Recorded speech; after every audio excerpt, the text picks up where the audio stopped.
right now, tomorrow, Kody Brown has a court case going on to sue the state of Utah for his alleged right to live polygamy.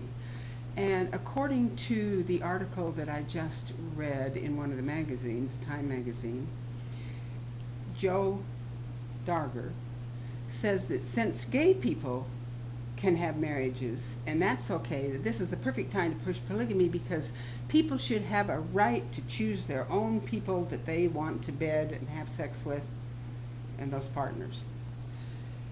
But did you note, and I note, that people means the men only, not the women. They don't want the women to have any right to choice. And yet they're doing it, or pretending to do it, in the pretense of freedom of choice, but they don't want their women to have any choice. Not one of those women has a choice of having an alternate lover in polygamy. Right. But they think it's against their personal religious freedom not to have a choice of a new lover all their life, and for their women to have less and less and less of a mate all their life. I don't believe that this case has anything to do with choice and everything to do with escaping responsibility. I don't think it's choice either. It goes right back to what we were talking about before. In the first place, this isn't a choice.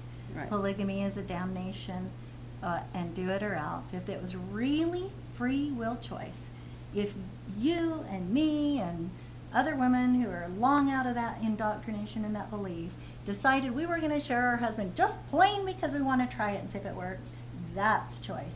If you and I decided we were going to go to hell if we don't, that's not choice again. Exactly. It goes right back to that. And this is not about choice.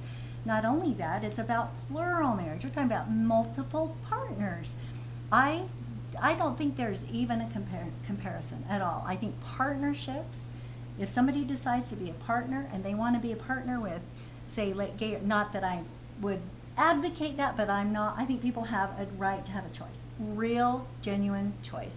If I want to be a partner with my girlfriend, if I want to be a partner with boys want to be partners, that's choice. Adult consenting choice is different than plural marriage, because doctrinal damnation, control, men the boss, I do what I say or else, and I get to decide if I get you to heaven, and I get to have more partners, you don't. There's no choice in that. That's right. There's no choice in that. Coercion. It's coercion. Again, it's coercion.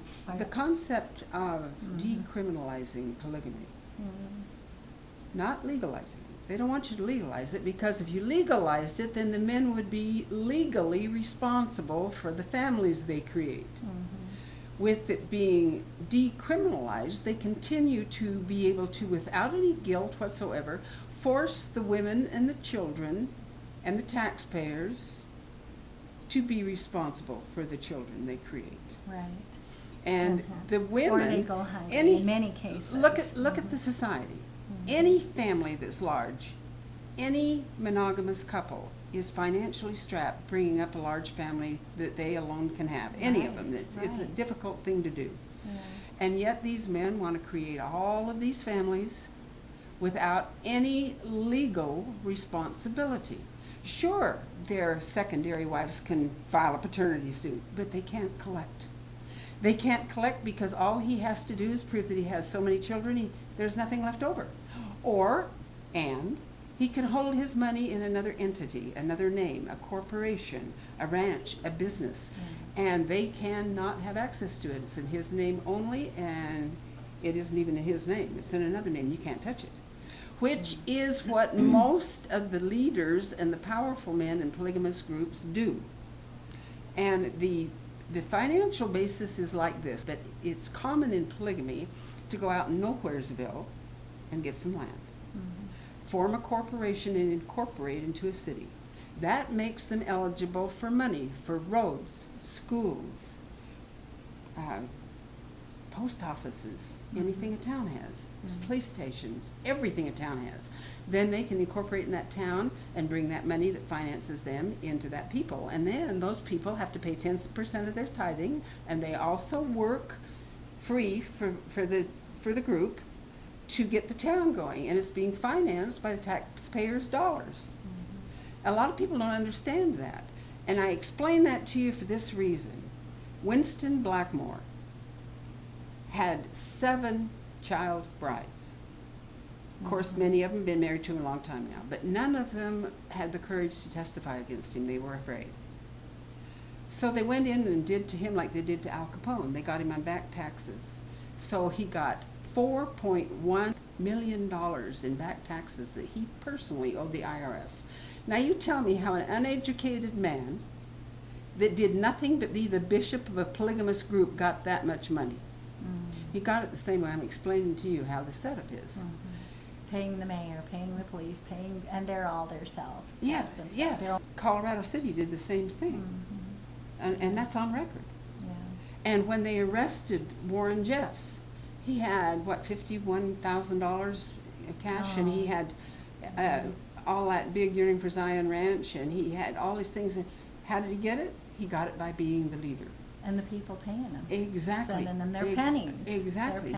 Do this work for God, give your money to God, and put my name on the check. It's a power thing. You better believe it. Many What of them. happens here if they decriminalize polygamy? That completely cuts the tie for these men being responsible for the children and the women that they in bondage. They aren't anyway. I know, but they could be. Well, If- to decriminalize it won't change the laws. I was speaking with one of the attorneys, and he said, the only thing decriminalization does is what we've done for all these years, where we just pretty much ignore the polygamists. Not quite. and Not we quite. find- If they decriminalize it, they will take away that the situation where in some of the people, if you read the history on Yearning for Zion Ranch, they actually come back and put a lawsuit against the ranch for the monies Right. and dedicating their homes and everything, and some of them won. If they decriminalize it, how are they going to do that?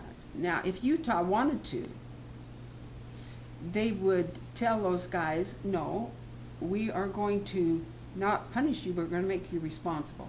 Anybody can get in trouble and need welfare. Right. But there should be a legal limit on how many children can be Oh, supported by one right, family right. without confiscating his businesses and his ranches and whatnot and forcing him to pay for it. It ultimately comes back on the women and the children and the taxpayers. It really will make a difference, because in every country where polygamy is a way of life, poverty follows right away. Oh, yeah, definitely. Right away. But I wanted to bring out here is not just the responsibility that is totally ignored, but the pain, the emotional pain that children feel when they grow up basically almost in a fatherless home, not really having a relationship with their dad, especially when the family really gets big. Right. Their dad is, the sergeant that comes in and runs the army. And the women that know that to be loved and cared about and be valuable, that doesn't exist in their life. You can see the sadness and the despondency in their face. Just talk about that. Right. They have proven that the degree of abuse is always in direct proportion to the distance between the empowered and the unempowered. So the greater the distance, the greater the abuse. So these people come up and they say, well, there's abuse in monogamy too, not comparatively speaking, because the women in polygamy are less and less and less empowered to protect themselves or to have rights. So the distance between the empowered and the unempowered keeps expanding in polygamy, creating more abuse.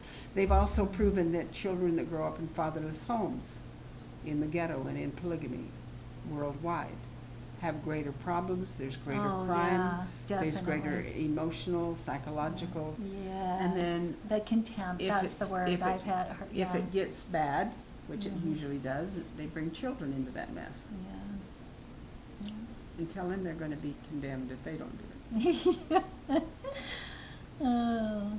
And here's another thing that people don't understand is when they say that they believe in choice, that if they have a choice, but they also know that if a gay or lesbian marries, their belief says that they're damned to hell. That's not okay with God. It says in the Bible that that's not okay. And so their Bible and their teachings and their beliefs, they say, we believe in choice. This is a lifestyle. Yeah, you get to choose, Christine says to others at the table one time.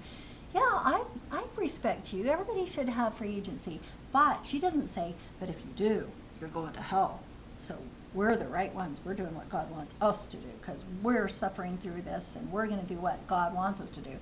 Yeah, you can choose, but did she qualify that either of them if they aren't doing, if you do it, you're going to hell, and if I don't do what I'm doing, I'm going to hell. Right.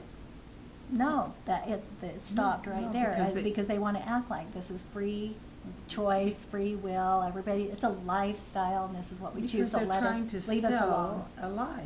Mhm. And they're trying to sell a lie because the men have told them to, and they're being obedient.